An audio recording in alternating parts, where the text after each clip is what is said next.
ক্ষীর সেমাই তৈরি হবে আজকে। তার আগে সকলকে ঈদুল আজহা উপলক্ষে শুভেচ্ছা জানিয়ে শুরু করছি আমার আজকের মিষ্টান্ন রেসিপি। ঈদের দিন সকালে মিষ্টান্ন ছাড়া তো চলেই না। এর মধ্যে বাঙালির ঐতিহ্য হলো সেমাই।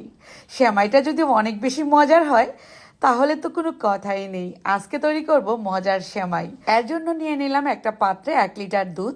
এই দুধটা হচ্ছে মিল্ক বিটা দুধ। দুধটাকে আমি একটু জাল করে নিব, এখনো আইস আছে। আইসটা যখন ভেঙে যাবে তারপর দিয়ে দিচ্ছি 2 কাপ পরিমাণ গুঁড়া দুধ। ফুল ক্রিম দুধটা দিতে হবে, এতে করে কিন্তু সেমাইয়ের টেস্ট অনেক বেশি ভালো আসবে।